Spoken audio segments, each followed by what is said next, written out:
जय श्री राम। अब राम जी का वन में जाना निश्चित हो गया।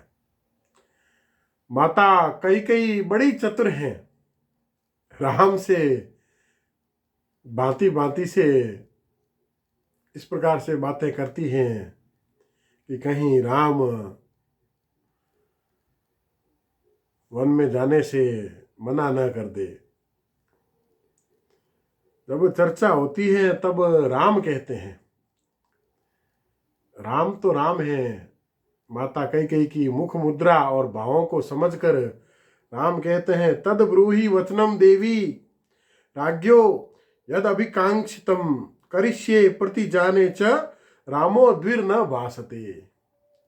तद ब्रूहि वचनम देवी, कि हे देवी आप वचन कहिए राजा की, यद अभिकांक्षितम जो भी राजा की आकांक्षा है, करिष्ये प्रति जाने च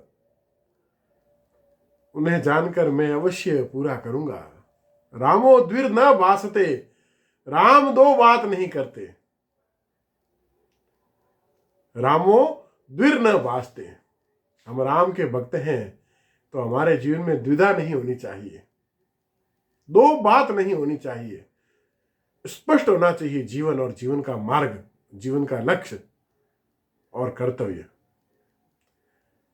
राम दो बात नहीं करते, जो कहते हैं वह अवश्य करते हैं। 18वें सर्ग का 30वां श्लोक है अयोध्या कांड के।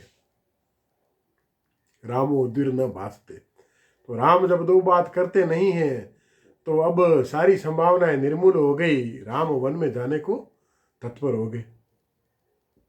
राम वन में जाने को तत्पर हो गए। राम के साथ माता सीता भी तैयार हो गई और लक्ष्मण भी तैयार हो गए। फिर भांति भांति का वार्ता का क्रम चला। सुमंत्र ने कई को समझाया, राजा ने समझाया, कौशल्य ने कहा मैं भी चलती हूँ, सब बातें होती हैं। अंततः राम वन को चले। तब राजा दशरथ ने सुमंत्र को कहा, यह अभी बालक हैं, वन के कष्टों से अनभिज्ञ हैं, इन्हें घुमा फिरा के ले आना। रथ पर सवार होकर राम ने वस्त्र त्याग दिए। वन में जाने से पहले वल्कल वस्त्र धारण कर लिए, राजसिक वस्त्र त्याग दिए। और क्या किया, राम और सीता दोनों ही जा रहे हैं तो जो दोनों की निजी संपत्ति थी वह सारी दान कर दी। 14 वर्ष के लिए वन में जा रहे हैं, सब कुछ दान कर दिया। ब्राह्मणों को, ऋत्विजों को, अभ्यागतों को, ब्रह्मचारियों को, गृहस्थों को, सुहृद जनों को योग्य पात्र देखकर उनके अनुकूल वस्तु उन्हें दे दी और कुछ भी न रखा। अपरिग्रह, सारा परिग्रह समाप्त कर दिया, कुछ भी नहीं रखा। लक्ष्मण से कहा, हमारे दिव्य आयुध ले आओ। राम ने सब छोड़ दिया, धन छोड़ दिया, राज छोड़ दिया, घर छोड़ दिया, नगर छोड़ दिया, पर शस्त्र नहीं छोड़े। महर्षि वशिष्ठ के आश्रम में जो दिव्य आयुध रखे हुए थे, देखिए आयुध हर एक जगह पे नहीं रखे जाते।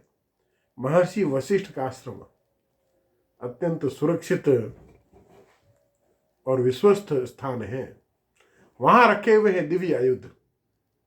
और दिव्य आयुध किससे मिले? महर्षि विश्वामित्र से मिले, परशुराम जी से मिला धनुष। तो दिव्य आयुध वशिष्ठ के आश्रम से लक्ष्मण ले आए, उन्हें भाइयों ने धारण किया। वन में जा रहे हैं, अब कोई भी शक्ति सामने आ जाए, दिव्य आयुधों से संपन्न है। शंख ब्रह्मनंद की चक्री, सारंग धनवा गदाधर, रथांग पाणी अक्षोभ्य सर्व प्रहरणायुध। प्रहार करने वाले सारे आयुधों के धारक सर्व प्रहरणायुध है मेरे राम। उन्हें धारण करके विष्णु सहस्त्र नाम का अंतिम श्लोक है, सर्व प्रहरणायुध, प्रहार करने वाले सारे आयुधों के धारक मेरे राम वन को चले। अब राम वन को चल रहे हैं तो पीछे कौन रहने वाला है? सारे नगरवासी राम के साथ चलिए, जहां मेरे राम वहीं हमारा धाम। अब नगरजनों को लेकर आए और प्रथम रात्रि राम ने तमसा के तट पर विश्राम किया। सब वहीं रुक गए, नगरवासी भी रुक गए।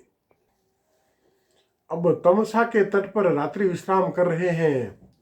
नगरवासी वृद्ध जनों ने राम जी को खूब समझाया, नगर को लौट चलो। राम नगर को कहाँ चलने वाले हैं। सभी रात्रि का विश्राम कर रहे हैं। अर्धरात्रि के पश्चात नीरव वातावरण में जब सब सुषुप्ति अवस्था में है, गहन निद्रा में है, तब राम सुमंत्र को उठाते हैं और सुमंत्र बड़ी चतुराई से रथ को लेकर, राम लक्ष्मण सीता को लेकर उस तमसा के भीतर प्रवेश करके जो मार्ग था रथ के निकलने का, वहाँ से नदी को पार कर जाते हैं और रात ही रात में दूर निकल जाते हैं। सुबह जब अन्य नगरवासी उठते हैं और देखते हैं कि राम तो उनके साथ छल कर गए, सब रोते बिलखते आंसू बहाते हुए अंततः थक हार कर नगर को पुनः लौट आते हैं और राम आगे की यात्रा आरंभ करते हैं। बोल राजा रामचंद्र देव की जय।